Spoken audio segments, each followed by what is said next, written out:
All right, everyone, we are back. Make sure you scan in, please.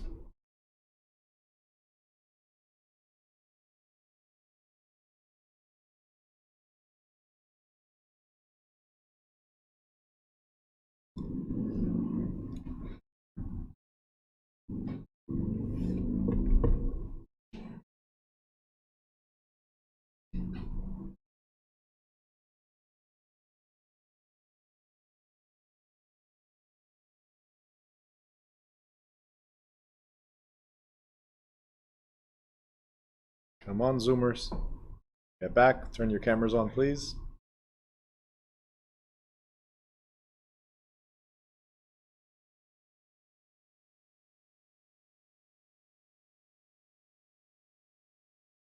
See, Ron is missing. Stephanie, Eduardo, Rob, Dre, Juliana, Andrea. Come on, guys.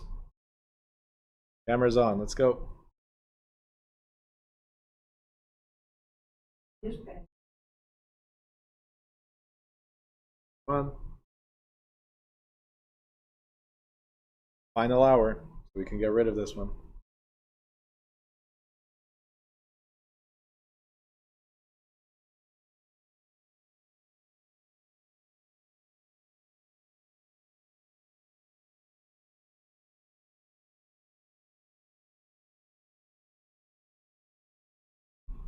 Next time I gotta tell him 5 minutes.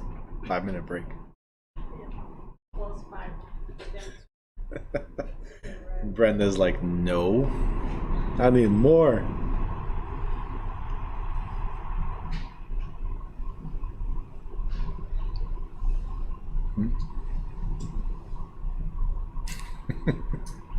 Yes. Yes. It is possible for me to lease because I lease like 4, 5 chapters, I think. Mm-hmm. Or I may forget, I don't know.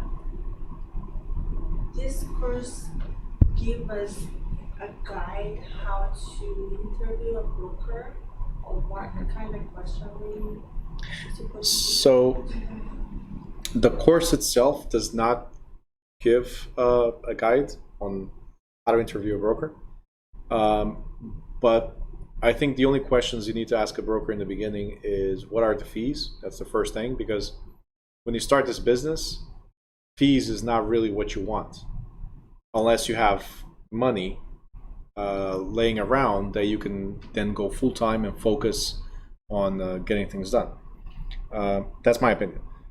What I would ask is that the fees, and then what kind of training they provide, because to me training is key. The commission split, a lot of people get eluded by the commission split, right? Oh, I need to get 70, 80, 90%, 100%, 200%. Doesn't exist. But I'm just saying, you get so focused on commission and then you're stuck on paying $150, $200, $300 a month in fees, or maybe at closing you pay this, you pay that, whatever, when you have no experience. So you've been paying and you have no deals, right? So fees, very important, and the training that they provide. Because without training, charging your fees is ridiculous. Without support, charging your fees is ridiculous. And that boils down to that.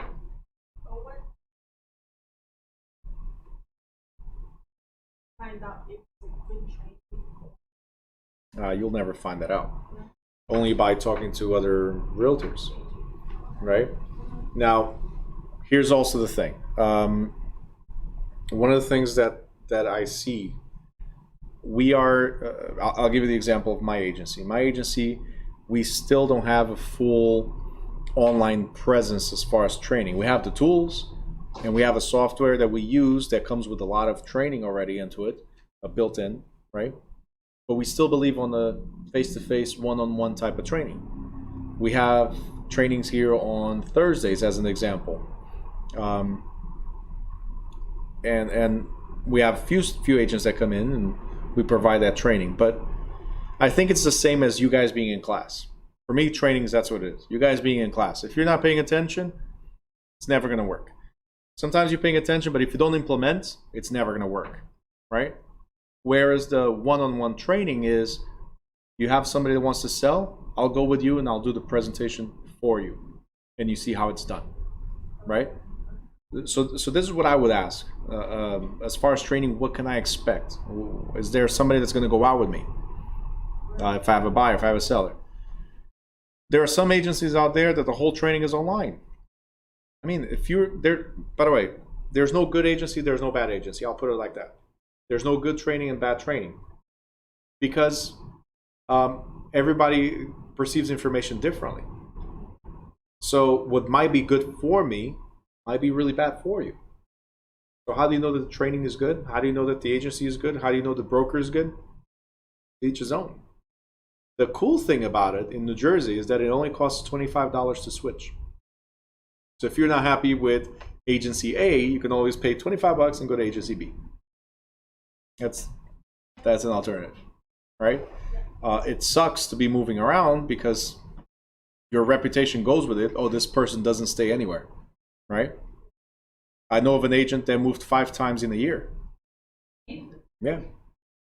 Now the problem could have been him. The problem could be the places you went to. Okay. Let's see. All right, Mohammed, how many more classes? For you, 100. Because you're always asking. So for you, it's 100. 100 more classes. We finish next week. Okay? So, as of tomorrow, Mohammed, you can start doing the practice exam. Okay? So tomorrow I'll give you the password for you to do the practice exam. You've been anxiously waiting since the 2nd week. All right. Joshua. Hold on. Sebastian, does ND have fees? All right. So I cannot, because this is not recruiting class and I cannot recruit. If you guys have questions, we can talk about it separately. So we'll go over that, Sebastian, at a different time. Joshua, I think I have to be impartial. You have to understand that. So even though I have New Direction Realty and I have New Direction Insurance, I have a New Direction School. These are all independent agencies. So to answer Stephanie, New Direction Realty is always hiring. Yes. I recommend you guys interview with several agencies, right? So you know the difference between them. But yes, our doors are always open to anybody that chooses to do so. I'm not recruiting directly or advertising because I cannot do that. But if you choose to, yeah, we're open. Okay. As far as Josh's message here, I think it's that is invaluable when you start to learn anything honestly. Hands-on and one-on-one teaching is my preferred method, truly. 100%. Because look, I can give you a bunch of books and a bunch of videos, right? Imagine I just gave you guys the videos in the student portal. If it was just that. For some people, it works. That's all they need, right? For others, it doesn't. For some, this is all they need, right? But you mentioned to me, Lydian, that you go home and you watch the videos and you pause, and right, and that helps you. Yeah. So being here, make the question makes a difference. Review only. Yeah. So, but that's what I'm trying to say. The online thing works for a few people, not for all. Hands-on to me is still, hands down, the preferred method. Nothing for you virtual? No. Because you can't focus. I'm here and I understand. And in the online, like 3 or that's it. I don't. You don't understand? Yep. It happens. And my English was bom, maybe eles são americanos. No. Ou falam. They barely speak English. Yeah? Yeah, don't worry about it. Okay. It's not a language issue. Okay? It's a focus issue. That focus and determination is the difference here. Yeah. Stephanie wrote, I like the many resources we have. Yep. I'm working on the chapter questions and Quizlet to prepare for the school test. Perfect. And as of tomorrow, like I said, you guys can start doing the practice exam. So I'll give you the password tomorrow so you guys can enjoy it for the rest of the weekend and test yourselves a bunch of times.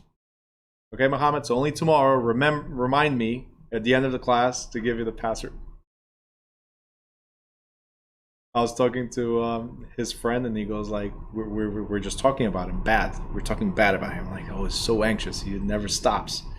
But I told him, Bruno, I told him he needs to pay attention and be patient. Anyway. Hey, it's good to be eager to move forward. It's great. Oh? Nice. We'll see. All right. Property management. Who's down for some property management? Anybody? Anybody's going to be a property manager? Yes? Okay. Got 1, 2. Okay. So, whether you're going to be a property manager or not, this chapter is not sufficient to cover everything about property management. Now, the other side of it is that for real estate exam, there's only like 2 questions about property management. Okay? If any. My main focus is going to be under leasing considerations. I'm going to go briefly over management functions and the management agreement and the managing business itself. Our main focus again is going to be leases. Now the cool thing is that we already did a chapter on lease, right? So this should be very easy for all of you to remember, just like agency relationships, right? Because you remembered right away. So this should be quick. I know I'm horrible. All right. Guys, don't worry, I understand. It's 2021. You're still dealing with everything from 2020, so too much to process. All right, management functions. Guys, what are our responsibilities when we're managing property? First of all, what is management? What are we managing? In this case, it's somebody else's property. But, and believe it or not, I know people that can manage other people's stuff, but they're horrible dealing with their own. Are you that kind of person? You can always help other people, but yours is like a mess? Right? You're afraid to raise your hand? Is that what it is, guys? That's usually like that. When we're working for others and they tell us, hey, this is what you have to do, you're great. You go home, you're like, I'll do that tomorrow, right? Or, I want to buy this. I don't care how much it costs, right? But when you're managing other people's property, remember, agency relationship, right? They are your principal. They are your client. Therefore, you must be on top of your game. You need to be great at reporting. So giving proper reports to the owner of the property, budgeting, make sure you're not overspending, controlling it, right? Renting, property maintenance, construction, and again, risk management, as we talked about in the previous chapter. I'm not sure, but I think I would be a real tough landlord. Is that what you mean? Oh, okay. Just trying to translate some of the words here. Brenda's cracking up. All right. See, I even translate English. So don't worry about it. Okay. They don't know how to speak. Tough stuff.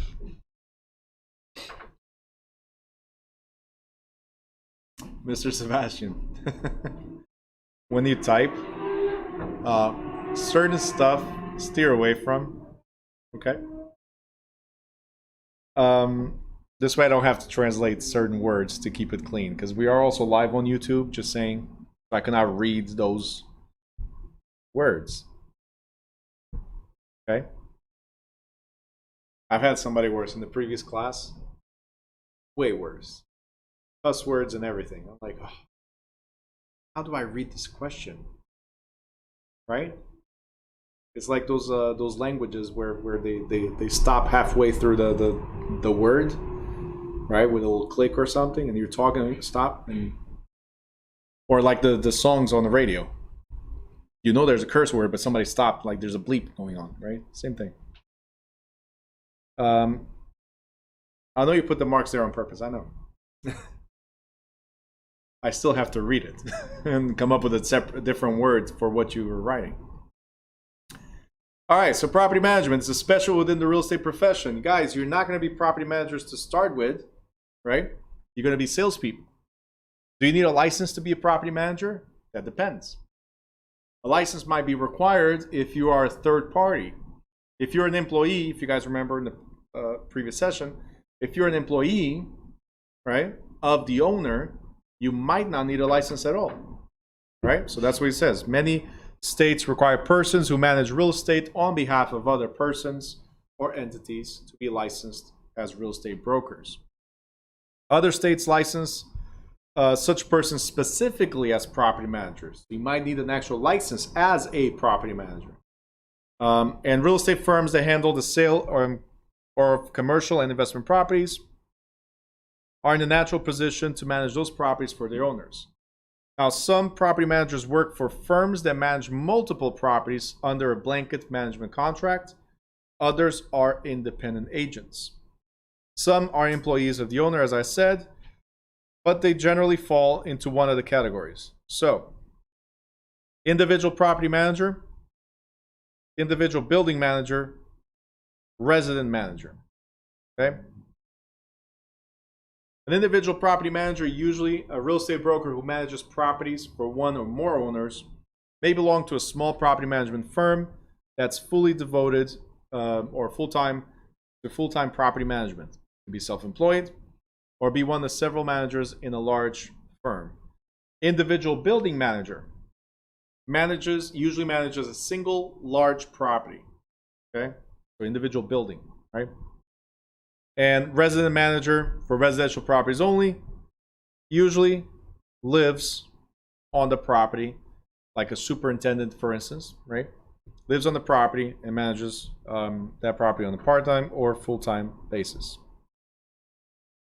As I said, as a manager, you have a fiduciary relationship.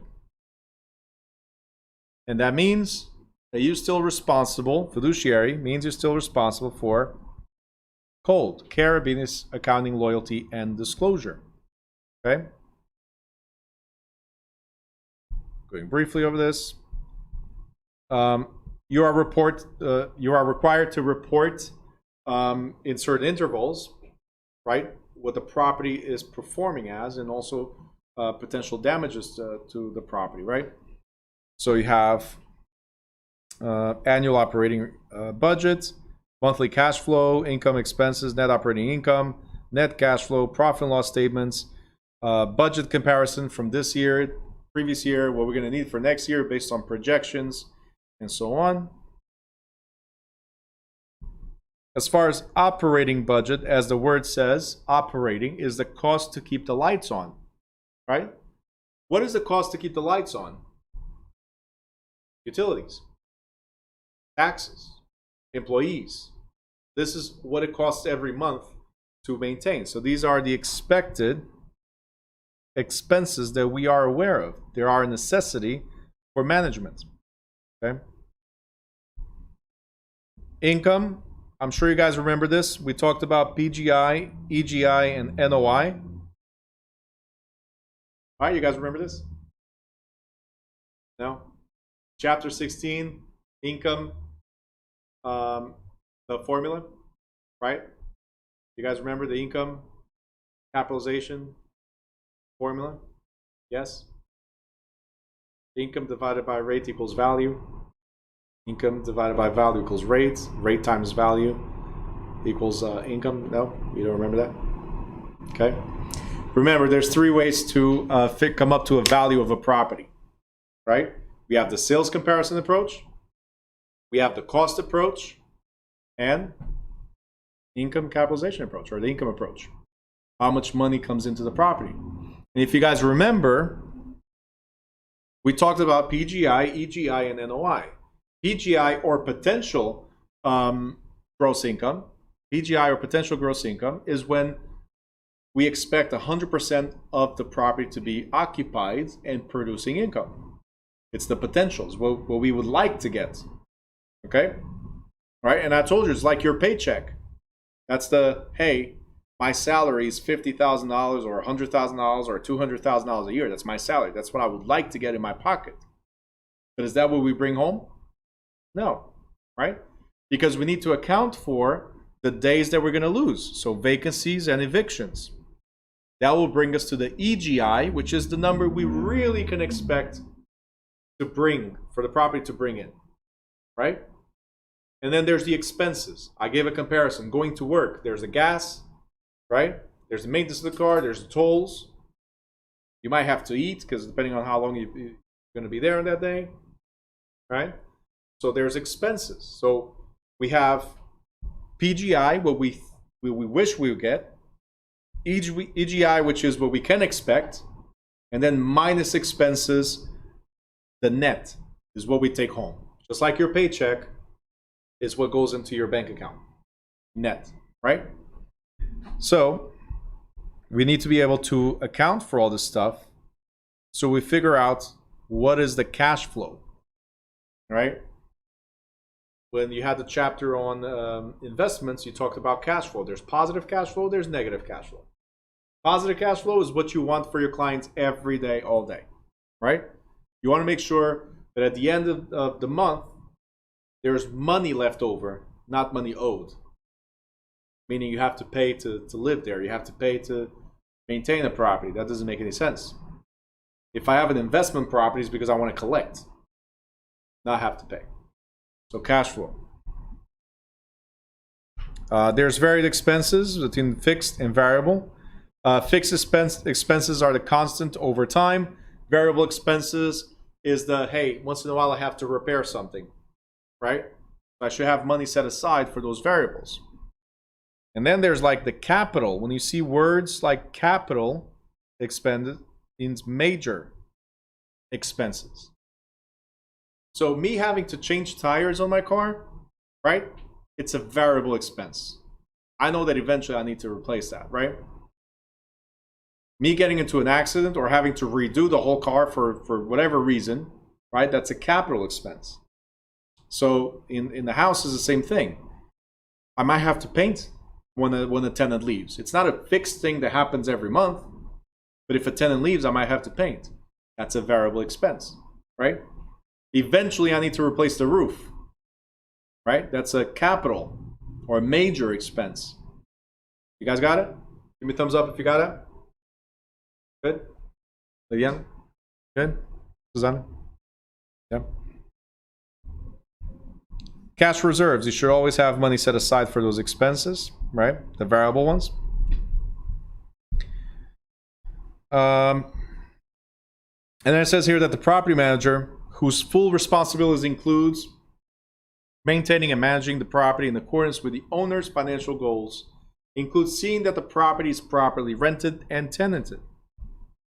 The manager may use the services of a leasing agent whose concern is solely to rent the space.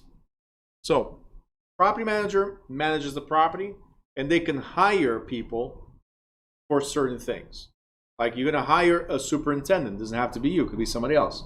You're going to hire a leasing agent.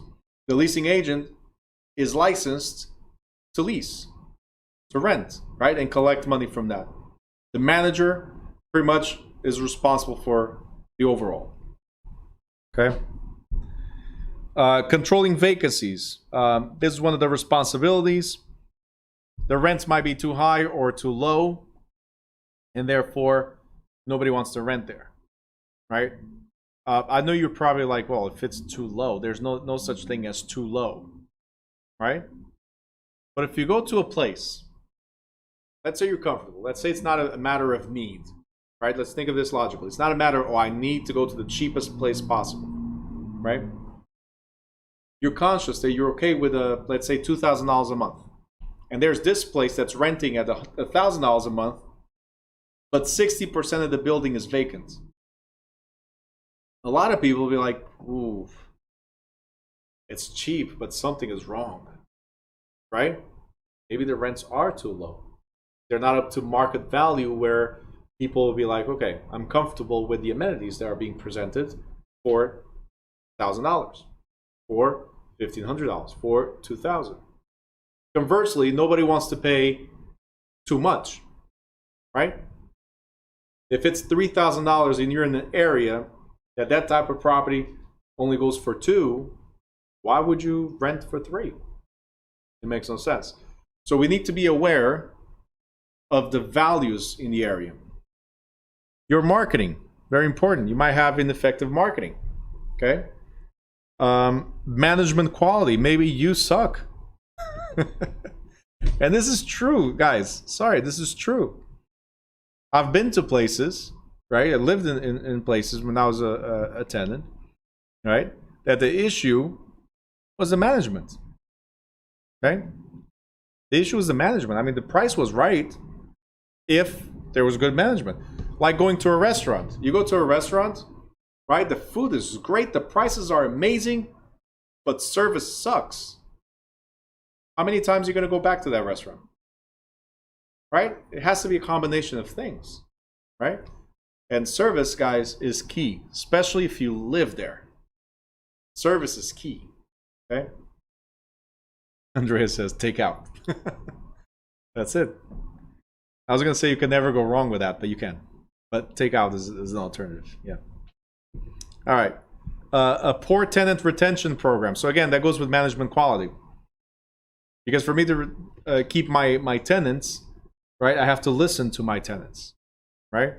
So I have to come up with something that engages the tenants in staying there for a long period of time. Image and appearance problems, again, goes with management quality. And high market vacancy rates. So we need to be aware of all these factors and then take steps to limit and counteract their effects. Marketing. Our job. Should we spend our money in billboard advertising? Maybe we're not in an area where that's required. And if the only billboard is like a mile away, what's the point? Right? It's not related to our property directly. Brochures, flyers, meetings, presentations, networking, newspapers, ads. Yep. Manager. Same thing as being a salesperson, by the way. You have to be conscious of our marketing tools, right? Why would you go on the radio to advertise yourself as a salesperson right now? How many people listen to the radio? Meaning, hold on. Okay, Andrea. Okay, easy. Meaning, how many people pay attention to the commercials? One person? That's it? You pay attention to the commercials? Like, as soon as the song stops, I'm switching stations. Now, if they start talking, I'm switching stations. How many of you do this? Raise your hand. All right? Majority wins. Hey, guys, we have to go by the majority, unfortunately. When it comes to this business, you have to be conscious of these things. Unless it's a podcast that you're listening to, nobody's going to want to listen to you talking and advertising. Hey, come rent at this space. No, next. Right?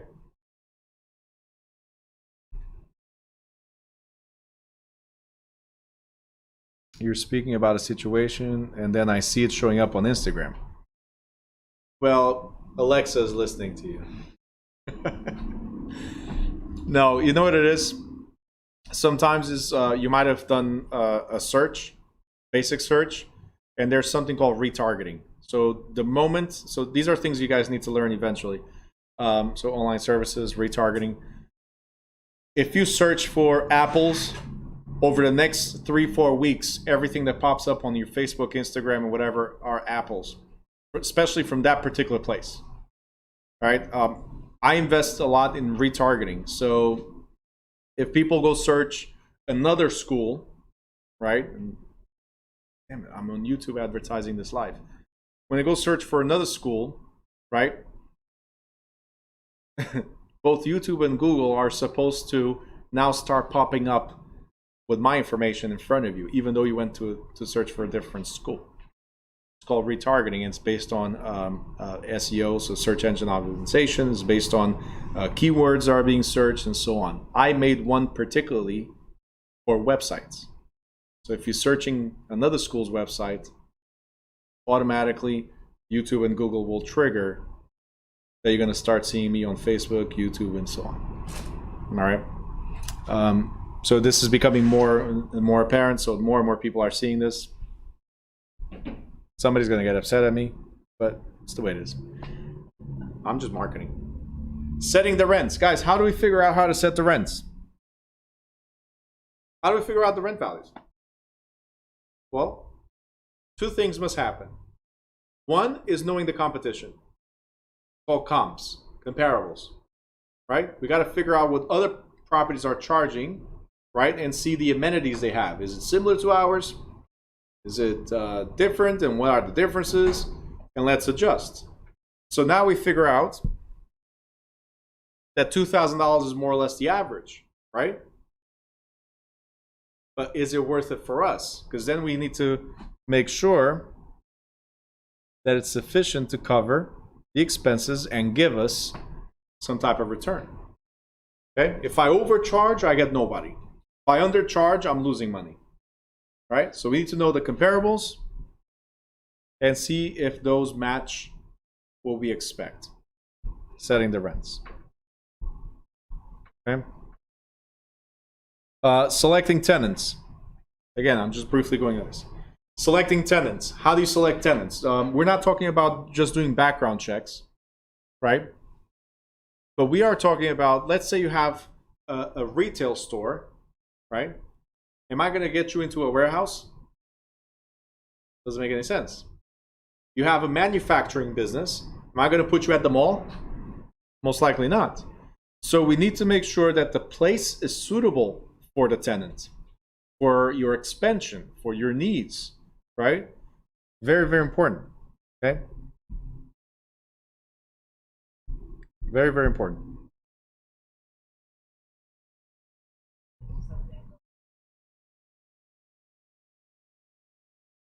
What do you mean? What's dangerous and what's discrimination? What part? For example, select. I meant, so for residential is a little different. The only thing I can discriminate against is, and it's not me, it's the, well, as a property manager I can. It's the income and the credit. Okay? I was talking about, for instance, several other factors. Like if it's a family of 5, right? Am I going to give them a 1-bedroom? No. If it's a manufacturing place like a factory, right? That's what they need. We're not going to put them at the mall, right? Or in a small retail space where there's no room for expansion. So when we're talking about selecting tenants, this is the space I have. I'm not going to just pick, oh, you want to rent here? Come on. I'm able to reject you based on what you're attempting to do with the property or what your needs are. Yeah, so it's not like I'm discriminating against you because of you're from a different country or from a different religion or from a different gender. That is illegal. But if your business does not fit the space, I can say no. Like I cannot put a Starbucks right here where we at. You got it? So it has to be suitable. Yep. Very important. Collecting the rents. Guys, how do we collect rents? Well, easily knock on doors. But to guarantee the collection of rents, which is never 100%, what is one of the things we should do? Background checks. Check the previous contract. There you go. Check the previous landlords, their employment, verify everything, right? We got to make sure that we have a proper contract with all these disclosures as well, what must be done or not. And we keep a good relationship with the tenants, because as I said, happy tenants stay in that place longer. If they're not happy, it doesn't matter how good the price is. Unless somebody needs, right, Josh just went like, I'm out. Exactly. Unless somebody needs to pay that amount and no more than that, right? Sebastian, go ahead.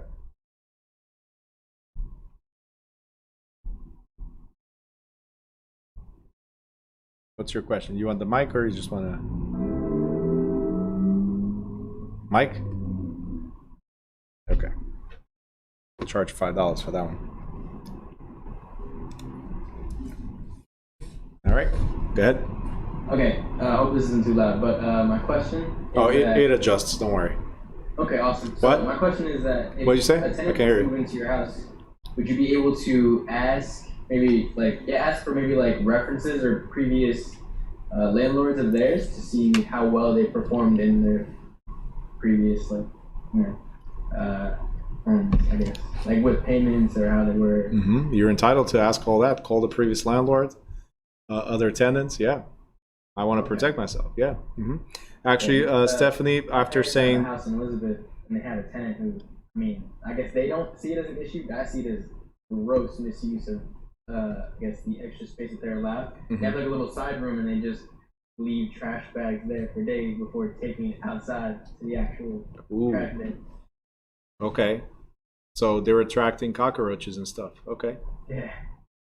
Yeah. I think it's gross. They're like, oh, whatever, it gets thrown out eventually. But I think it's just they just pile it up in that room and pile it up until eventually, okay, let's throw out a couple bags today, and then the next week we'll do a couple more bags, and next week a couple more bags.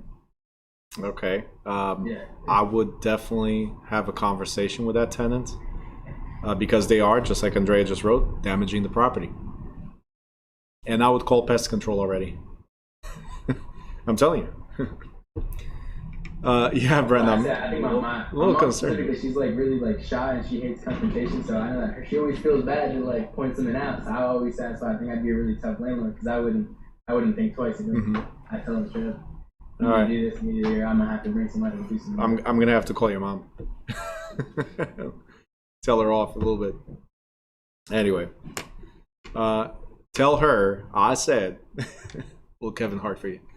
Anyway, so just tell your mom that she should be concerned about that. And if she's a little shy about it, that's what attorneys are for. They'll send a nice letter saying, hey, trash is not to be accumulated in the property, right? Because it could attract certain bugs, right? Insects, whatever you want to call it, and other type of animals, and damages the property. And that's a breach of your lease agreements, which you have in writing, right? I don't personally know. I'm assuming that she would. Come on, man. You get into real estate, you don't know this stuff? I don't know if she does. Well, she knows. She was in class. She should know. I was really upset. She actually passed the exam. Yeah. So anyway, but tell her to if she has any problems speaking to the tenants, attorneys. Actually, situations like this, I'll prefer to have my attorney send a nice letter, and squash it right there and then. You see what I squash? Saw the squash thing? No. Anyway. All right. Any other thing you want to say? All right, good. You can mute yourself. All right. So legal issues: fair housing, ADA, and ECOA. Who remembers fair housing? What is fair housing all about? Discrimination. So in rentals, can you discriminate? Just like sales, you cannot. Stephanie just wrote, no discriminating. Yep. Except against the roaches at Sebastian's investment property. So, so discriminating. You cannot discriminate. Fair housing. What about ADA? Who remembers ADA without me reading any further? People with disabilities. Yep. Americans with Disability Act. Yes, I know how to translate. Yeah. Half a word comes out, I got it.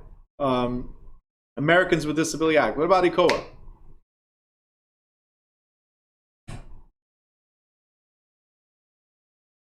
Nobody? Equal credit. Awesome. So ECOA is Equal Credit Opportunity Act.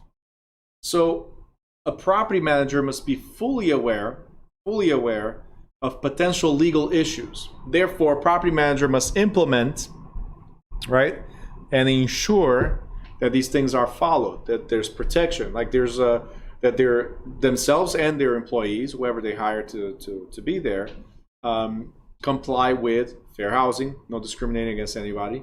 They comply with ADA, people with disabilities, and with Equal Credit Opportunity Act. So everybody's entitled to rent or apply for some type of credit anywhere they want. Okay? Very good. Property maintenance. This is one of the primary functions of a property manager, right?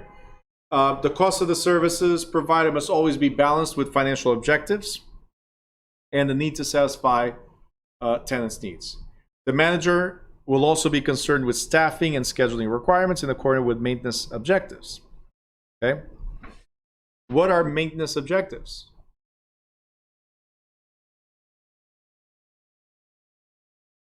Preserve the value of the physical assets for the owner over the long term.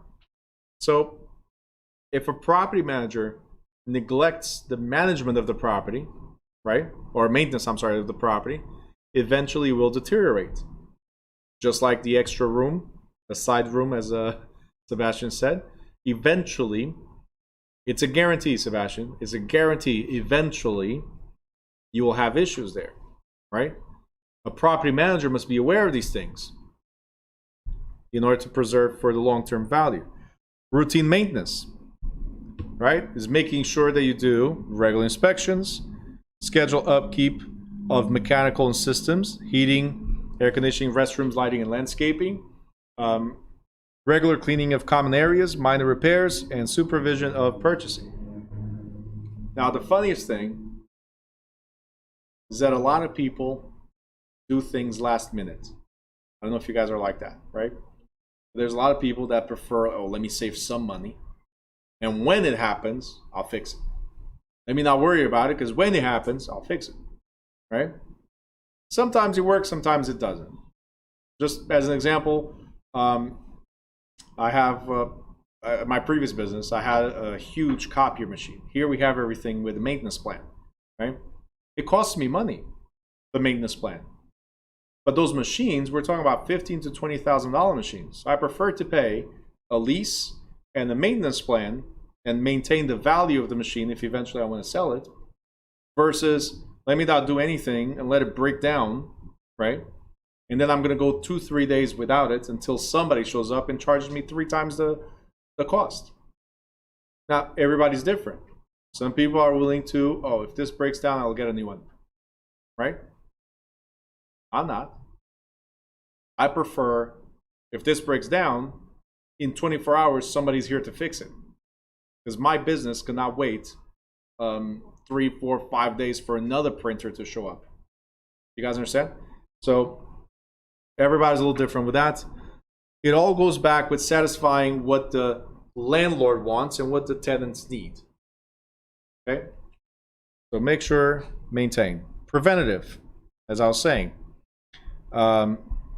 Preventive maintenance goes beyond the routine in attempting to deal with situations that can become serious problems if ignored. Seasonal or scheduled replacement of appliances and equipment, regular painting, and so on are just a few examples of preventative maintenance. Corrective maintenance. When routine and preventive maintenance fails, repairs and replacements become mandatory to keep property operational. Like a boiler may develop a leak, an air conditioning unit may break down, an elevator may cease to function properly.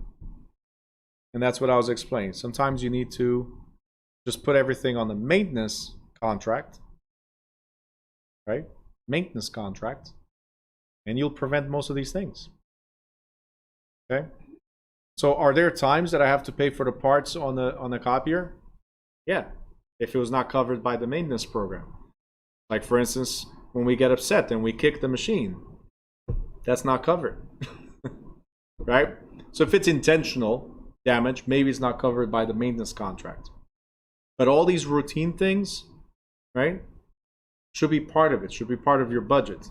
You contract the maintenance, very important. Tenant improvements, renovations, I think you guys got that. Environmental concerns, ADA, and then risk management. Everything we talked about in chapter 24 about risk management applies here. It's our job to avoid, right here, avoid, meaning remove the source of the risk, for instance, reduce, transfer, or retention of the risk. You guys already know what these are, so it should be easy enough, right? Keep on skipping. And let's go to page 385.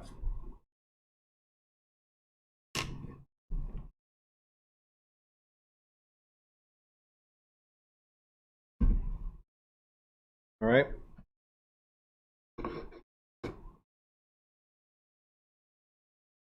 So, page 385. We have the management agreement. Without talking much about it right now, right? It's very simple. Before you start working for somebody, you should know what you're supposed to do, right?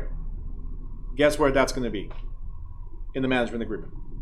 Before you start working for somebody, you should know how much you're going to get paid. Well, where should that be? Management agreement, right? Before you start working for somebody, you should know to what extent can you go before you call them, right? So your authority, guess where that should be? Agreement. So the management agreement is going to talk about everything that you are allowed or not allowed to do, even compensation, whether you're going to be paid or not. The term, how long, if you guys remember, term is the time period, right? How long are you going to be there? Property description, because yes, I might own two identical properties as an example. Two identical properties, 26 Adams Avenue, 28 Adams Avenue. Maybe you're the manager for 26, but not the manager for 28, right? You want to make sure you know which one is your responsibility. So then you can do what? Oh, that's the 28 guy. No, that's not me. The 28 guy did not do it. Contract says I'm the 26 guy. Not my monkey. There you go. Yep. So know the owner's purpose. What does that mean? What do they expect from us? Is it to maximize the net income, to maximize the asset value, to maximize return, whatever it is? It's going to be in the contract. Why are they hiring you? It's going to be in the contract. Your responsibilities, your authority, right? Budget, allocation of costs, reporting, compensation, right? And of course, equal opportunity statement. So these should be part of the agreement. As far as rights, duties, and liabilities, if you guys remember, you can go back to the lease chapter, right? We talked about rights, duties, and liabilities. We talked about the fact that just because you're paying as a tenant doesn't mean you're the owner of the place, right? You can do whatever you want. Just because the building is mine, I can demand whatever I want from the tenant. So there are certain things that the landlord must do, certain things the tenant must do and respect, right? So the contracts will clearly state who the landlord is and what the rights that they have, the manager, what rights, duties, and obligations they have, which were already covered, and so on. If you guys want to, those that are going to be property managers, you raise your hand. You can go over this sample management agreement, not tested at all. No contracts are tested, by the way, but knowing what comes in the contract is key, right? And I want you to go to page 389. We talked about all this as well. Lease types. If you guys remember, if it's a lease for years, means it's a definite period lease, right? Lease for years. It could be for 2 days, it could be for 2 years, it could be for 20 years, it could be for months, it could be for weeks, whatever. It's the fact that it has a check-in and a check-out date. You enter the property this day, you exit the property this day, unless we agree to something different. That's a state for years. Periodic estate is from period to period, so it's like the week to week, the month to month, the year to year, which a lot of people are used to. Like I pay on a monthly basis. There's no contract there's no fixed period. I'm going to leave tomorrow. No, it's as long as I pay and as long as you accept me, we keep on renewing this automatically. Okay. At will, you're there because I allow you to be there. It's with consent. Simple. At sufferance is the opposite. I'm suffering. So you're there without my permission. Is this good so far? Is it like a quick review of certain things we went over? Great.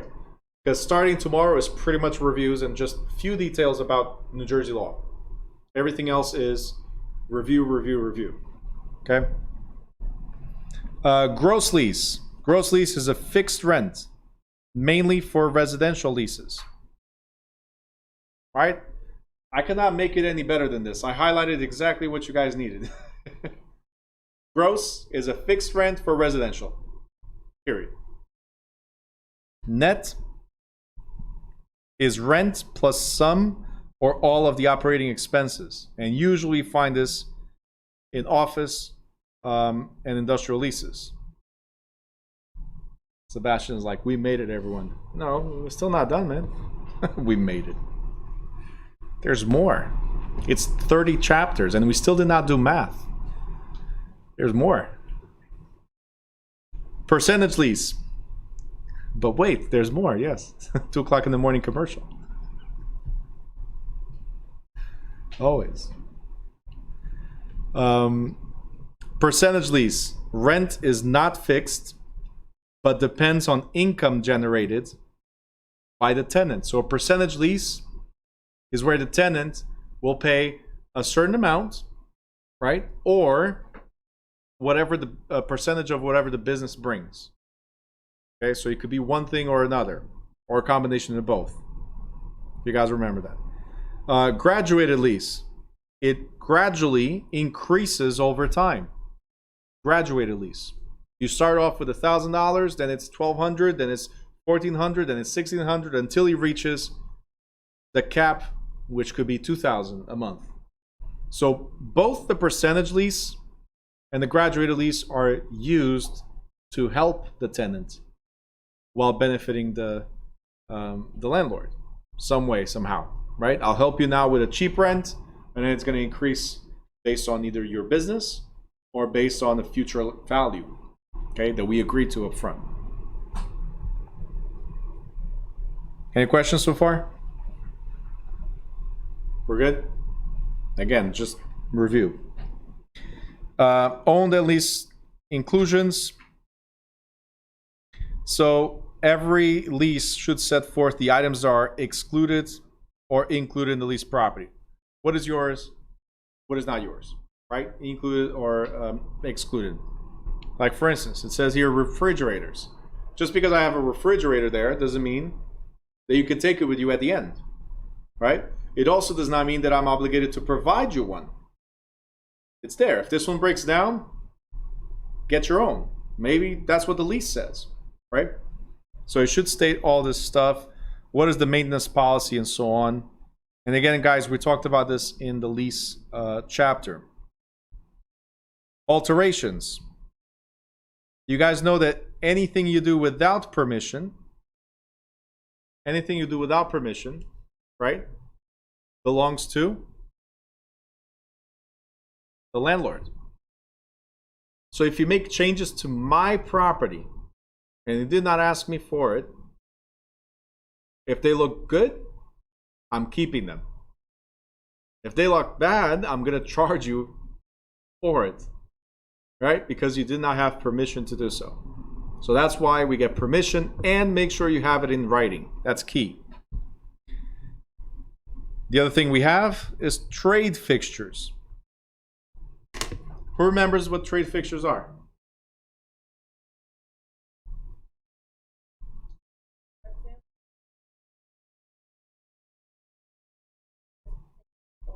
Correct.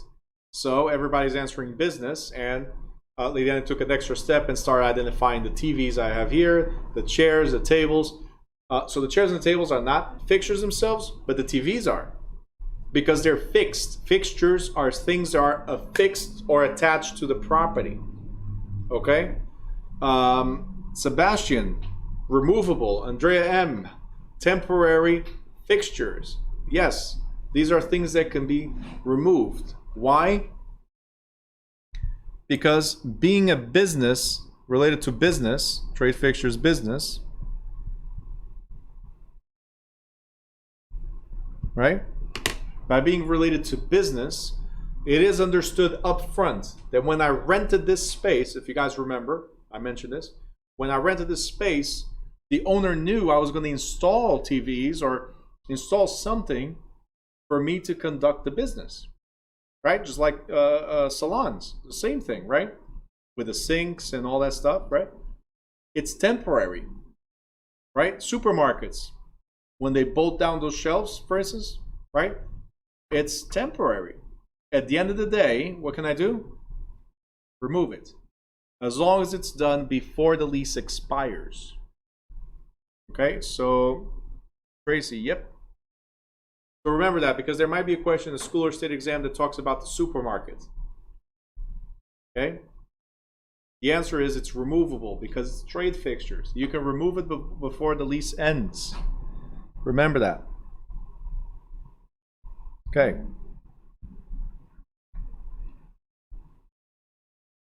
What does this mean?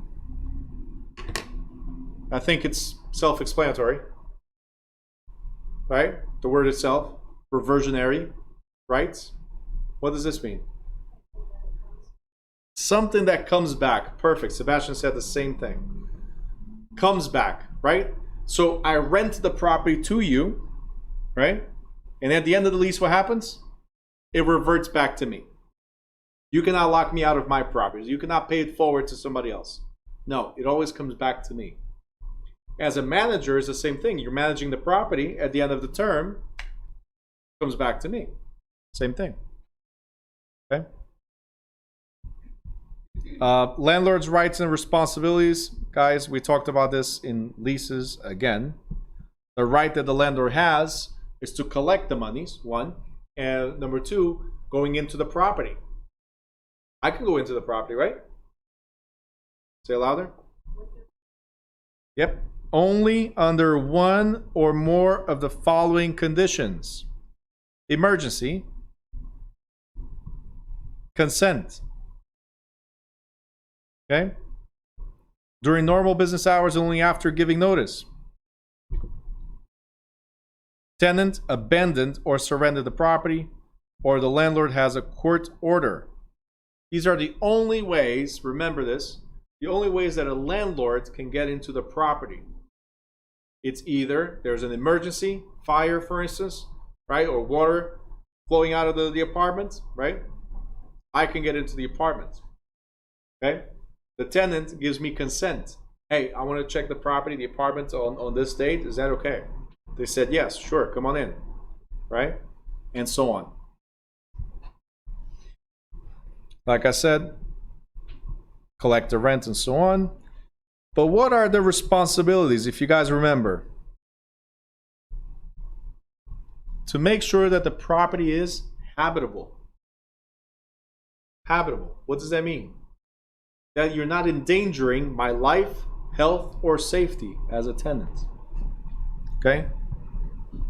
So, keeping things in good working condition, maintenance. Keep the floor, stairways, and railings safe and in good repair. Provide pest control.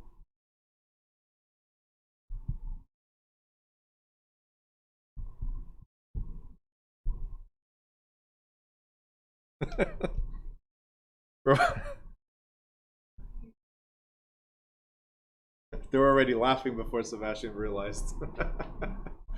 Provide pest control. A can of raid. I don't think it's going to help there. After stacking for so long, those garbage bags, I don't think it's going to help. Plus, they get smarter, right? And it's like they build up a defense against all these things that we have at Home Depot and Lowe's. I don't know. I think you're just wasting time with those cans. Repair roof leaks and broken windows promptly. As far as tenants' rights, most important, remember this, they have the right to privacy. Okay? Right to privacy. To be maintained in habitable condition. Right? And then everything else depends on state law. Sorry. As it says there.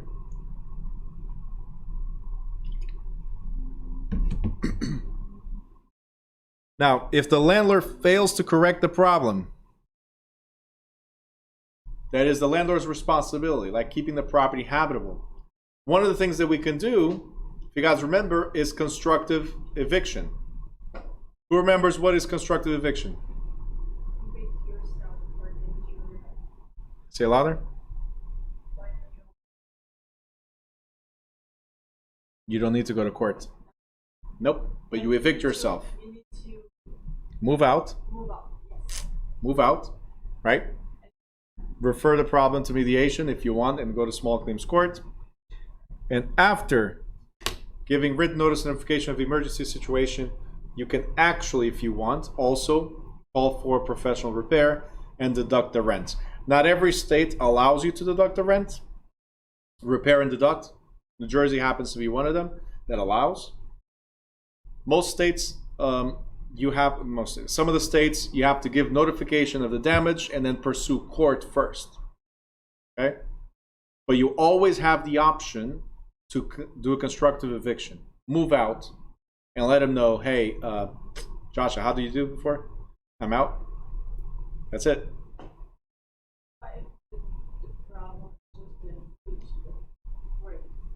How does that endanger your life, health, or safety?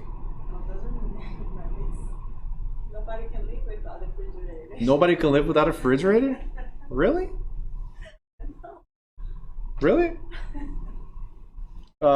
Where's Andrea M? What did you say before? I think you wrote before something like take out, right? Without a fridge. Live without a fridge. Of course you can. Go back 10,000 years ago and ask them if they had fridges. They still lived. If the landlord doesn't want to change, if it's broke, like say. Again, certain states, I'm not required to provide you any type of appliance. Not required. So if it's broke, I give the landlord the notice. I know it's not in this time. No, go ahead. But I give him the notice, and then he said, no, I'm not gonna do nothing about it. And I replaced. When I moved, I can take it with me, right? Okay. Just remember, if anything breaks down inside the house, and I acknowledge it, make sure I acknowledge it in writing as a landlord. The same way that you don't replace anything without putting it in writing. Because then what I get is called the newest and best. If my fridge that I left there for you broke down, right, and you decided to just replace it, I didn't replace it, so you decided to replace it, I get the newest and best because I provided to you with the fridge. Now you have to prove to me in court that I did not repair that fridge and that you went ahead and decided to buy something just because. That's what I'm going to say in court, Your Honor. No, she wanted a different fridge. That's why she got that one. Mine never broke down. I don't even know where mine is. If I don't have the old fridge, I have to keep the newest and best. Okay? It becomes a he said, she said type of thing. Never works. In writing. Yep. Andrea M. Perfect answer. It's not essential like an air conditioner in the middle of summer. And air conditioners, by the way, it's also not an essential thing. But, because there's always a way to open the windows. But in wintertime, if there's no heat, that is essential in almost every state. Because if there's no heat, it's not like you can close the windows any further than they are, right? Right? And it becomes very dangerous for you to leave the stove on. It's very dangerous, even though some people do this. Very, very dangerous. Air conditioning, open the windows. You can deal with the heat a little bit, right? Or you put fans, whatever. It's not essential in that way. Okay.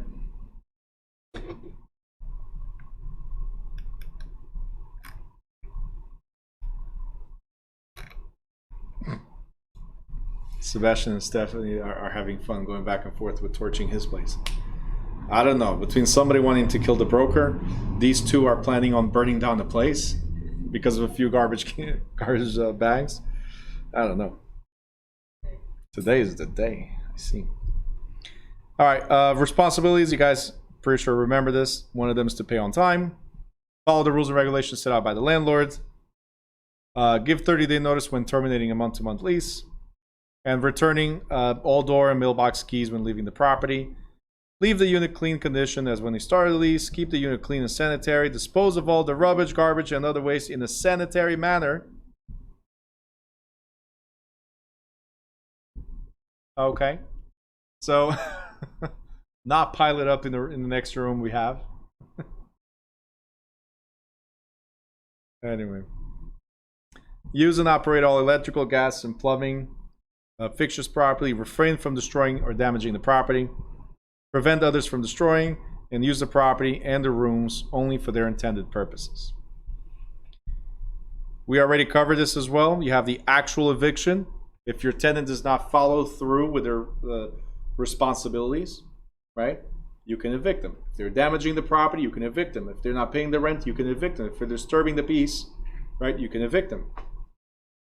Constructive eviction, you evict yourself because the landlord, right, damaged the property. How? Because their actions made the premises unfit. So the lack of maintenance, for instance, made the property unfit, and you're able to now move out and not pay the rent. But always consult an attorney for this stuff. All right, every lease must have, you guys already know, an expiration date. Contract terminates when all parties perform the obligations. The agreement, the parties may agree to terminate the lease before the end of the term. Tenant might abandon the property, so the landlord is now able to retake the property. Default or breach obviously terminates the contract. Okay.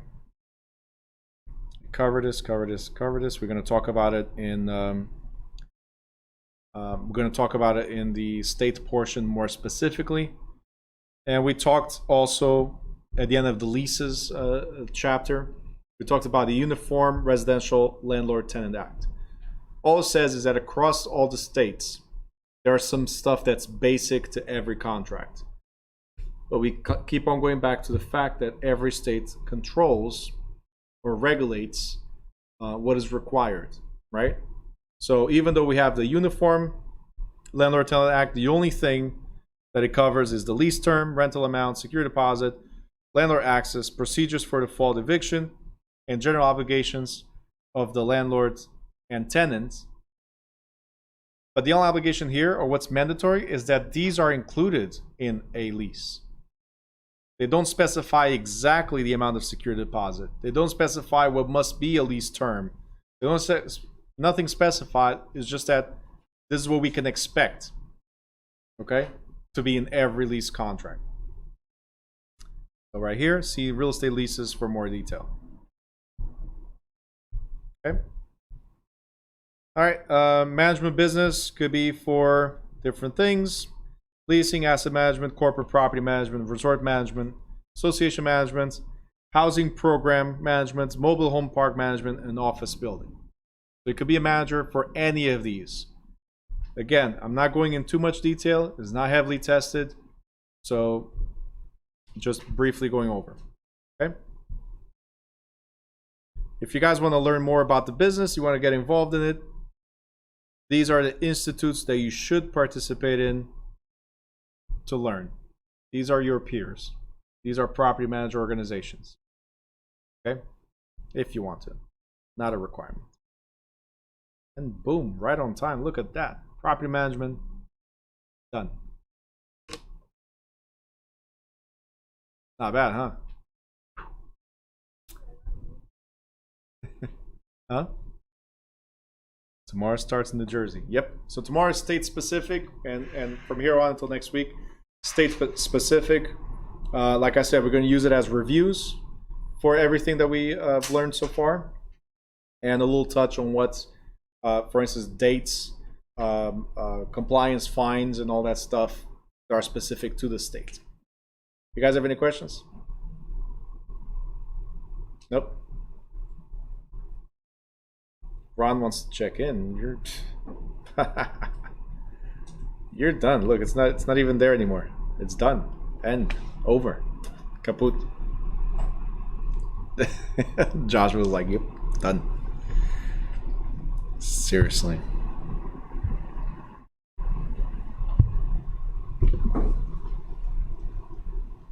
Hurry up, hurry up, hurry up, hurry up, hurry up. It's not going to help. It's still going to show you didn't do the hours. Just saying. But I know you were there, so don't worry about it.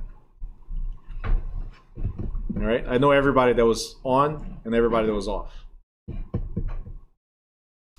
All right, so if you got no questions, we are done for tonight. Tomorrow we're going to do 10 chapters, so be ready for it. But tomorrow we start New Jersey. It's going to be fun. All right, a lot of reviews. So if you guys choked today on a couple of questions, watch out, because tomorrow it's like going back to day one. All right, enjoy the rest of your evening. Enjoy your day tomorrow, and I'll see you at 5:30 tomorrow. Thank you, guys.